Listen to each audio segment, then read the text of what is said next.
Buenos días, mi nombre es Constanza Vera, residente de neurología, y en esta cápsula vamos a discutir de la utilidad de la craneectomía descompresiva en el infarto maligno de la arteria cerebral media.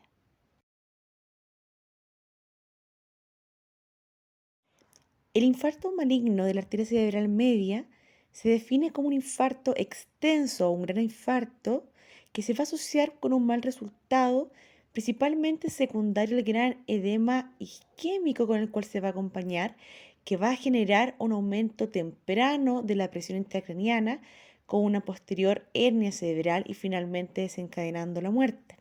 Se habla muchas veces de que este va a corresponder a un 50% del territorio de la arteria cerebral o bien al menos 2/3 del territorio. La mortalidad asociada cuando no se realiza una cirugía de descompresión puede llegar hasta un 80%, y aquellos que sobreviven suelen hacerlo con secuelas graves funcionales. Se han hecho distintos estudios y metaanálisis en los cuales se ha visto que la hemicranectomía descompresiva sería una terapia útil para disminuir la presión intracraneal y también mejorar la perfusión, tanto en el accidente cerebrovascular isquémico como en el TEC, y esto ocurriría tanto a nivel del tejido penumbra como también del hemisferio contralateral.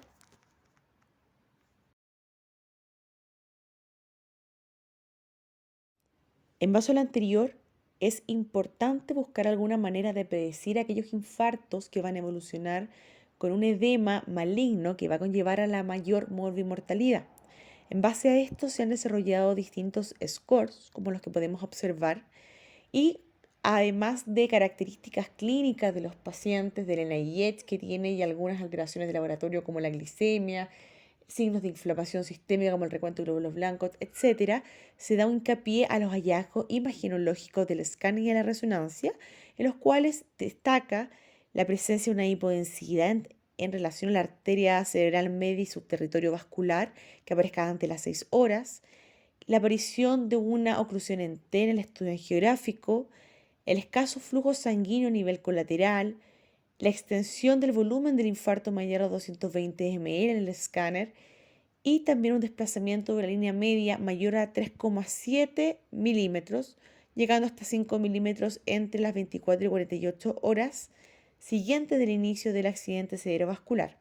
A nivel de la resonancia se agrega también los valores del coeficiente de difusión aparente menor a 80% en comparación al hemisferio contralateral sano y un volumen de la lesión mayor a 80 ml en la imagen ponderada en difusión. Pese a lo anterior, es importante recalcar que no buscan estos scores discernir a aquellos pacientes que van a ser o no candidatos o que van a requerir o no una cirugía descompresiva. Más bien nos permite generar una estratificación del riesgo-beneficios para proponer o considerar esta opción.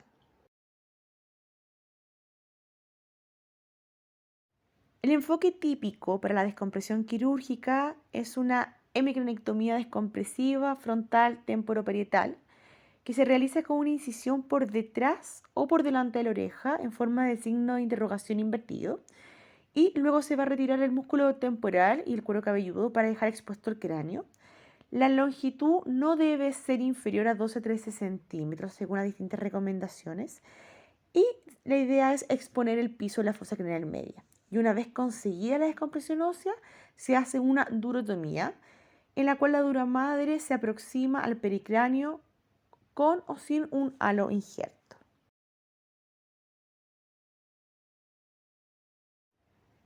Existen 8 trials que estudian este interrogante sobre la hemicranectomía. De ellos, los más clásicos, los primeros que salieron fue el Decimal, el Destiny y el Hamlet. Y de ellos, solamente el Destiny 2 está dedicado a la hemicranectomía descompresiva en pacientes mayores a 60 años. De hecho, tienen un promedio de edad de alrededor de 70 a 72 años. Como podemos observar, el tiempo que fue considerado como límite en general fue inferior a 48 horas en la mayoría de los trabajos.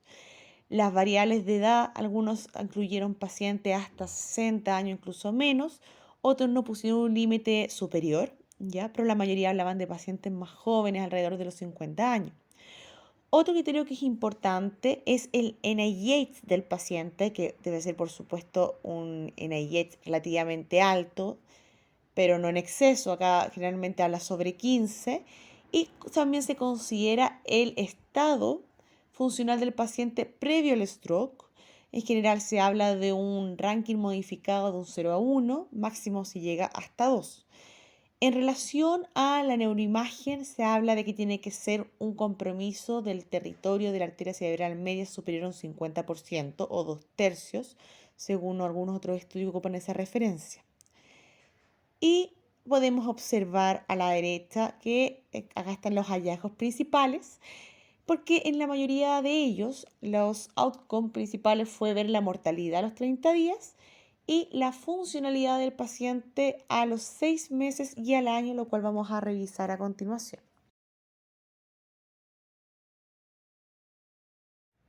En relación a la mortalidad, vemos que los resultados colectivos de los 8 trials muestran que la cirugía descompresiva reduce la mortalidad del accidente cerebrovascular maligno. Eso es algo, la verdad, indiscutible. Podemos ver que al año, aquel paciente que es sometido a la cirugía tiene una probabilidad de un 70% de seguir vivo al año. O sea, 70% de los pacientes seguían vivos. Distinto es en aquellos que fueron solamente tratados con las distintas medidas médicas, que no alcanzan el 30%.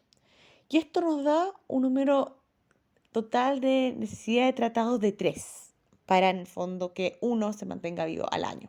Y esto se refleja bastante bien en estas curvas de Kaplan-Meier, que fueron extraídas del Destiny One, en donde se puede ver el comportamiento de la supervivencia en los dos grupos estudiados a lo largo del tiempo.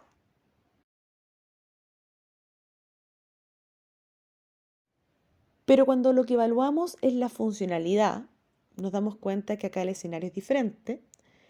Podemos observar aquí este esquema o gráfico en el cual se muestran los resultados reunidos del Decimal, el Destiny, el Hamlet, el Slacing, el SAO y el Destiny 2, en donde tenemos que recordar que aquel que tiene un ranking modificado de 6 es aquel paciente que falleció, ¿ya? Estos trabajos hicieron inicialmente que existía un buen resultado cuando tenía un ranking de 3 o menos, pero después esto se extendió a 4 menos, ¿ya? Entonces, en estos 7 trials que vemos, primero lo que tenemos que ver es que ningún paciente tuvo un resultado con un ranking de 0 a 1 cuando se desglosaron los resultados. Y en el grupo de cirugía de descompresión sí hubo un riesgo absoluto en un 23% para obtener un ranking en un rango de 0 a 3 en comparación a aquel que no fue sometido a ningún procedimiento quirúrgico. De ese punto de vista podemos decir que tanto el Hamlet, el Destiny y el Decimal tuvieron un resultado favorable porque el ranking fue de 0 a 3 fue de un 26,5% versus un 12,9% del tratamiento médico. E incluso si ampliamos que un buen resultado es un ranking bajo o igual a 4, este resultado asciende casi un 60%. Sin embargo, si observamos con mayor atención, nos damos cuenta que la mayoría de los pacientes tuvieron un resultado de ranking de 4 o 5 a los 12 meses. Y cuando hacemos este análisis en aquel grupo de pacientes mayores a 60 años, observamos que ya existe una disminución de la capacidad del procedimiento para reducir la mortalidad y también existen peores resultados funcionales. 5 de estos 8 trabajos que conversamos anteriormente incluyen a pacientes mayores de 60 años, pero el único que estudia este grupo exclusivamente es el Destiny 2, que tiene un promedio de edad de 70 años. ¿Qué podemos observar en estos distintos trabajos?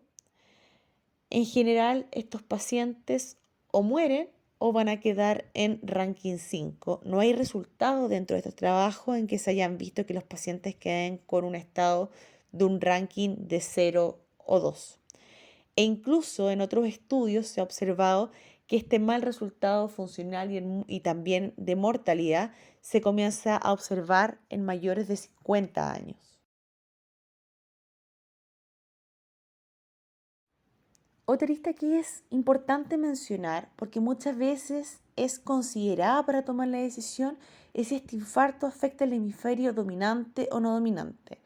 Y lo que nos dice la evidencia disponible en relación a esto es que el resultado funcional de los pacientes no parece ser peor en aquel paciente que presentó un stroke en el hemisferio dominante en relación al no dominante.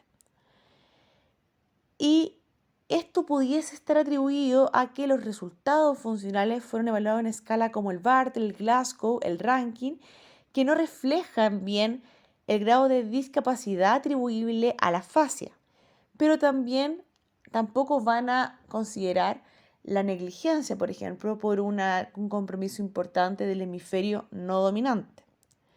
Un metaanálisis de los 6 ensayos que informaron la letralización vieron que cerca de un 42% de los pacientes tuvieron un infarto del hemisferio dominante y que no existieron diferencias significativas en esta distribución. Por lo tanto, la verdad es que no hay suficiente evidencia en estos momentos para sugerir que aquellos pacientes que tienen un infarto del hemisferio dominante va a tener un peor resultado que aquellos del hemisferio no dominante. Y a modo de conclusión, quisiera mencionar las directrices que están recomendadas por las distintas sociedades de neurólogos, de neurocirujanos y también intensivistas, en donde como una recomendación clase 1 en las distintas guías acá, lo primero sería discutir de manera temprana las opciones de atención y los posibles resultados de un procedimiento como esta cirugía descompresiva, ya sea con los pacientes o los cuidadores, para la toma de decisiones en conjunto y que también aquel paciente que tenga riesgo de desarrollar un edema cerebral de características malignas sea trasladado de manera oportuna a un centro o institución que tenga experiencia neuroquirúrgica en este tipo de procedimiento. También se recomienda incluir dentro de los criterios predictores aquel paciente que va a desarrollar o que desarrolla un compromiso de conciencia y recomienda como algo razonable poder realizar esta cirugía de descompresión, ya sea en menores de 60 años o mayores de 60 años, que se deterioran dentro de las primeras 48 horas por un edema cerebral asociado a un infarto unilateral de la arteria cerebral media, a pesar de las medidas terapéuticas que se están realizando, o sea, medidas médicas. Y también hace hincapié en el uso de neuroimagen en la aparición de una hipodensidad temprana antes de las 6 horas, el desplazamiento temprano a la línea media, un volumen de infarto también mayor a 90 ml antes de las 6 horas de evolución que se puede observar en la imagen ponderada por difusión para seleccionar a aquellos pacientes que tienen riesgo de desarrollar este edema y que debiesen ir tempranamente a una canectomía descompresiva en caso de tomar la decisión de que este es el procedimiento que se va a realizar.